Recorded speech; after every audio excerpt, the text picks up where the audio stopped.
চট্টগ্রাম মহানগরীর কোতোয়ালী থানাধীন চট্টগ্রাম প্রেস ক্লাবের এস রহমান ভুক্তভোগী পরিবার এর উদ্যোগে আফসারের কিশোর গ্যাং কর্তৃক এমদাদের উপর হামলার প্রতিবাদে 7ই জুন শনিবার বিকেলে সংবাদ সম্মেলন অনুষ্ঠিত হয়। উক্ত সংবাদ সম্মেলনে লিখিত বক্তব্য পাঠ করেন এমদাদ ভুক্তভোগী এছাড়াও মোসাহ জাহেদা বেগম ভুক্তভোগী মা, ইয়াকুব ভুক্তভোগী মাহমুদা বেগম, ইয়াকুব ভুক্তভোগী এর মা সহ ছিলেন। লিখিত বক্তব্যে এমদাদা বলেন,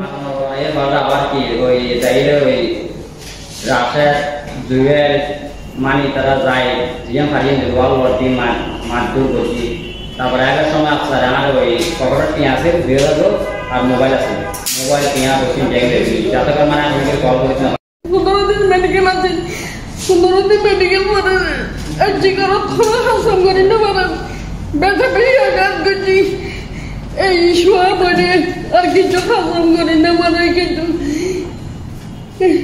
কিছু কেন সাক্ষী দিয়ে দেয় কি দেখবি সাক্ষী দিয়ে দেয় সাক্ষী তো না মারে এখনো বেটা বেশি মারধর করি আর মারানো দিয়ে মেরে ও তো তোরা বাবা হয়তো না পারবে না তো এইটা কিলো দাবি করে কিলো হামলা করে বলে জায়গা হবে বলে জায়গা এটা কি বলে জায়গা আছে না না বলে জায়গা আছে আর খুলে ওর কাছে যাই এটা একটা সালিশ হইছে সালিশ হলো যাইরো পুলিশ কমিশনার পুলিশের সহায় এসআই সহায়। পূর্ব মহড়া গোলাম মুন্সির বাড়ি বাদশা মোজাম্মেল ও ইয়াকুব নুরুল আমিন তাদের একটি বসতবাড়িতে আফসার পিতা আব্দুল জব্বার পূর্ব মহড়া গোলাম মুন্সির বাড়ি ও তার গ্যাং ভাঙচুর ও লুটপাট করেন। উক্ত ভাঙচুর ও লুটপাট প্রতিবাদে চান্দগাঁও থানায় একটি মামলা 14/24 হয়। উক্ত মামলায় ভুক্তভোগী এমদাদ পিতা মৌলভী সাইফুল্লাহ পূর্ব মহড়া গোলাম মুন্সির বাড়ি সাক্ষী হওয়ায় 21 মে 2024 তারিখ আফসার এর কিশোর গ্যাং ভুক্তভোগী এমদাদের উপর অতর্কিত হামলা করে।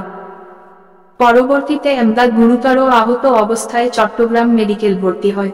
পরবর্তীতে ভুক্তভোগী এমদাদ আফসার ও তার গ্যাংদের বিরুদ্ধে একটি মামলা করেন।